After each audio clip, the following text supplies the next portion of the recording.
Salut les monstres! Aujourd'hui, on va parler de la saison 4 de Rainbow High et je vais vous partager mon avis. La saison 4, c'est la saison Project Rainbow et pour moi, Project Rainbow, c'est totalement une télé-réalité qui est focus sur la mode et franchement, c'était cool. Ça m'a vraiment plu. J'ai trouvé que les épisodes étaient fluides, intéressants et vraiment passionnants. C'était une bonne idée, selon moi, de voir les personnages que l'on connaît dans un nouveau cadre, d'autant plus qu'on sort tout juste de la Rainbow Vision, donc on peut partir sur un tout nouveau projet qui est vraiment frais et qui mélange les écoles Shadow High et Rainbow High qui vont s'affronter l'une contre l'autre. Ça nous permet également de découvrir de nouveaux personnages du côté des deux écoles, mais surtout et aussi de revoir les personnages de Shadow High, car on reste tout de même focus sur Rainbow High à la base des bases. Cette fois-ci, je m'étais attendue à des mini-épisodes comme on a pu l'avoir pour la saison 2. Je pensais qu'il ferait quelque chose de similaire, qui se passerait dans l'école de Rainbow High et de Shadow High, puisqu'on nous les a introduits dans la saison 3. Mais en fait, ça s'est pas du tout passé comme ça. Et c'était vraiment superbe de pouvoir découvrir de nouvelles choses et de nouveaux projets effectués par nos personnages préférés. Après, j'avoue qu'il y a de nombreuses écoles que j'aurais quand même aimé découvrir dans des mini-épisodes qui pourraient nous raconter la vie des autres et nous présenter aussi de nouveaux personnages, comme par exemple l'école de Seoul Select, non pas parce que j'habite en Corée du Sud, hein, mais parce que c'est l'école qui a gagné la Rainbow Vision déjà, et aussi parce qu'on n'en connaît pas beaucoup sur eux. C'est une école auquel on n'a pas vraiment eu d'épisode dessus d'ailleurs, et je me demande également si les Kingsley Boys font partie de cette école, parce qu'il me semble pas qu'on ait vu d'épisodes d'écoles associées aux Kingsley Boys, et je sais qu'ils connaissent les filles de Seoul Select, pardon. Donc pour moi ça m'étonnerait pas qu'ils soient à Seoul Select également. Si ça vous intéresse, j'ai fait plusieurs vidéos sur le projet Rainbow et bientôt je vous mettrai un résumé des 2 épisodes ensemble que j'ai fait. Donc je vous mettrai les 2 vidéos en une, comme ça fait qu'une seule longue vidéo plutôt que de regarder les 2 parties pour ceux que ça intéresse. Mais il n'y aura pas le dernier épisode parce que pour moi c'est vraiment un épisode qui est à part de la globalité du Project Rainbow, parce qu'on retrouve enfin nos personnages de base, le cast de base, les personnages principaux de Rainbow High qu'on n'avait pas vu depuis un bon moment déjà, tous ensemble dans une histoire qui est focus sur elles toutes, parce qu'on a pu voir Jade dans beaucoup d'épisodes faire le maquillage, on a pu retrouver Skyler sur le Project Rainbow et Sunny également en tant que présentatrice. Et aussi, pardon, j'allais oublier l'épisode de Belle qui nous montrait son retour à Rainbow High, tout ça, mais sinon, on n'a pas eu d'épisode avec les filles toutes réunies depuis un bon moment déjà, donc ça fait vraiment plaisir et je pense que la saison 5, c'est ce qu'on va retrouver, autant donné la fin qu'on a eue avec la saison 4, mais ça, j'y reviens dans quelques instants, ne vous en faites pas.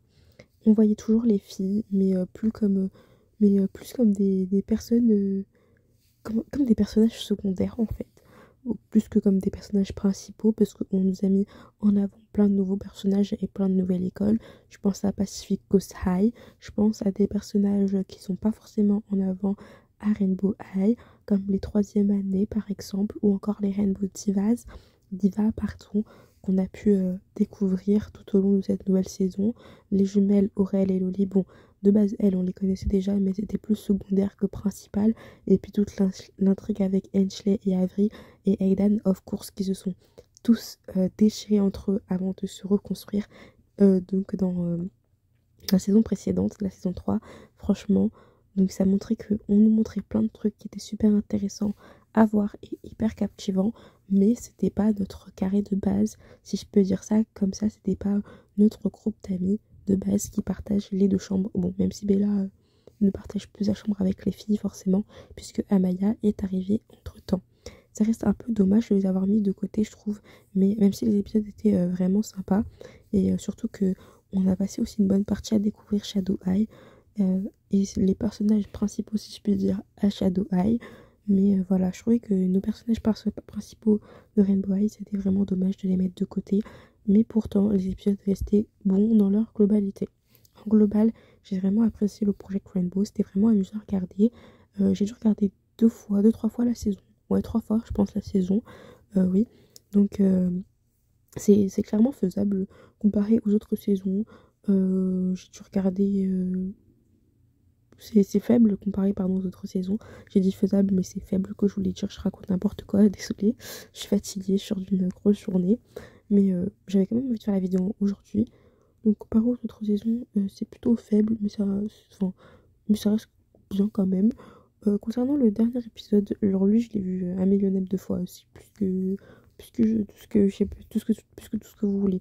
Donc concernant le dernier épisode, c'est une très bonne pardon, amorce pour la prochaine saison, donc la saison 5, qui est sortie l'année dernière et que j'ai pas encore regardé, mais ne vous en faites pas, je vais regarder ça. J'ai super hâte de pouvoir découvrir tout ça et d'en parler avec vous très bientôt. Et bien sûr, je pense que vous en doutiez, je ferai des vidéos et je viendrai découvrir cette nouvelle aventure avec vous, d'autant plus que l'intrigue a l'air super intéressante et je pense que c'est pour ça qu'on a eu des poupées de moins bonne qualité puisqu'elles attiraient un public bien plus jeune que celui qui est focus sur la mode, même s'il plaisait également aux jeunes, on va pas se mentir, il plaisait quand même à pas mal d'adultes qui ont acheté des poupées parce qu'ils les trouvaient assez stylées à poser dans leur décor.